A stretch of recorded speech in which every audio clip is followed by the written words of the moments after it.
to their new president of the Labor Party, former Treasurer Wayne Swan, who said when he was Treasurer of Australia that to change negative gearing would be economically disastrous for the nation. So Labor should look at the past words of a past Labor Treasurer to direct their policy today. At the same time, we're now seeing higher numbers of first home buyers getting into the market.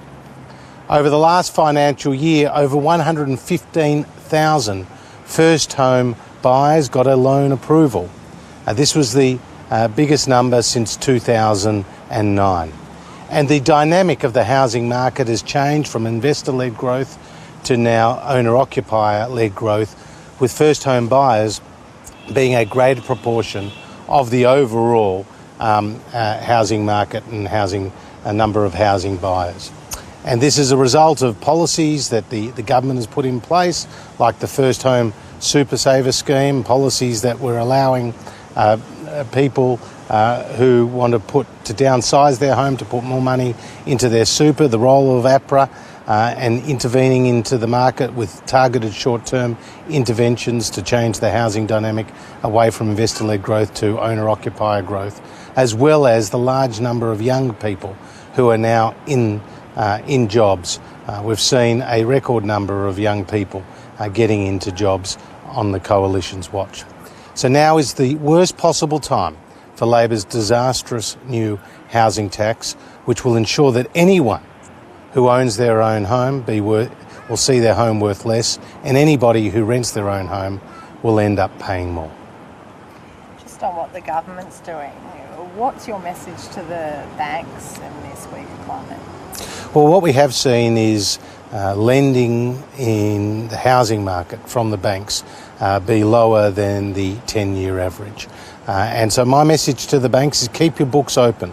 You have a social and an economic responsibility to ensure affordable and accessible and timely loans to the broader public. It's in the bank's interest, it's in the economy's interests, and it's certainly in the public's interest.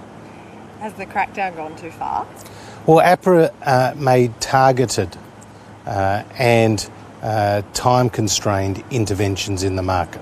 And that has had the desired effect, which is to build the resilience of the economy. And they're the words of the Reserve Bank of Australia. Now those restrictions have been lifted, and that has been because their policies have worked. The concern that the government and economists and independent analysts in the property market have about Labor's new housing tax is that it's not short-term. It's going to be permanent. And it's going to ensure that there are less buyers in the market, and that means anyone who owns their own home will see it worth less under Labor, and anyone who rents their own home under Labor will end up paying more. What impact is this tighter bank lending criteria going to have on the economy at the moment? What advice have you received about that from Treasury? Well, what we have seen is that the lending growth from the banks has come down in the housing market. In terms of in business lending, it's still above the long-term average. But now that APRA have lifted some of their restrictions on investor lending, we should see a pickup. But my message is still very clear to the banks. Keep your books open. You have a social and economic responsibility to do so, and it's in the economy's interests and it's in the public's interests. The dollar has dropped to a 10-year low today. Do you consider this an indictment of Australia's economic outlook? Oh, far from it. The dollar goes up and down, and as you know, we're the fifth most traded currency in the world. At this time of year, you see smaller volumes of trade, so I wouldn't read too much into that, other than to say the dollar moves up and down, and it's not for the Treasurer to comment on the daily movements in the Australian dollar. Well, maybe I'll try and get you to. What do you think the currency's reacting to? Or the market's reacting to? Well, as you know, there are a variety of factors at play when it comes to the dollar, including what's happened in the United States and with their interest rates, and we'll see we'll see what happens in future weeks and months with the dollar. But it does go up and down, and it is the 5th most traded currency in the world. But in terms of our economic plan, the best vindication of our economic plan, the fact that we're on the right track, is the mid-year economic and fiscal outlook, which the government recently announced. It showed that the Australian economy is growing stronger than any G7 nation in the world except the United States.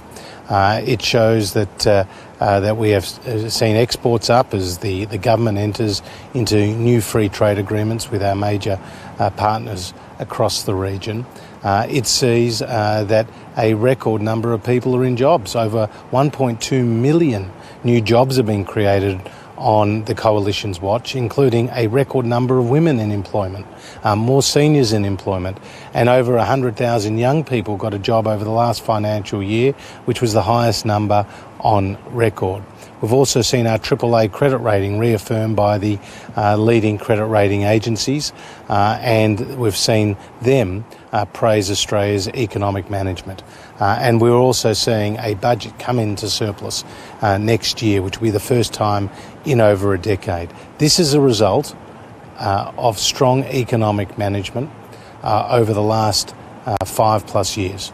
The government inherited an economy where unemployment was rising, where growth was falling, where debt was rising, and we've been able to bring back the rate of government spending dramatically. We've been able to provide tax relief for millions of income earners and for millions of small businesses across the economy, and we're putting in place nation-building infrastructure projects across the country, including our defence industry, which has received a major boost under the Coalition.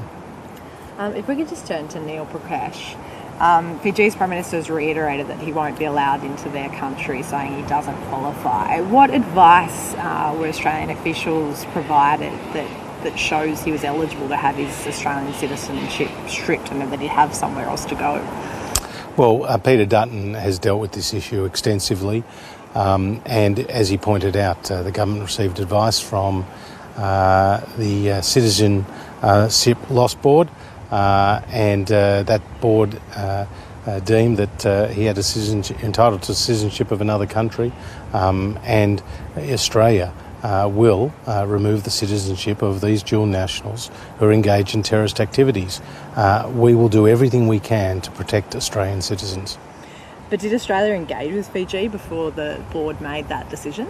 Well, as Peter Dutton has said, Fiji was notified before the announcement of that decision. Because Fiji is saying they weren't notified. Well, Peter Dutton has said so. But how... It seems that he's possibly not a dual citizen. So how is this going to work?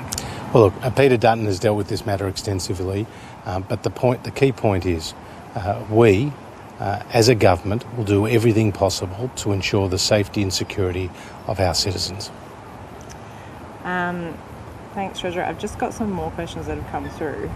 Okay. Sorry.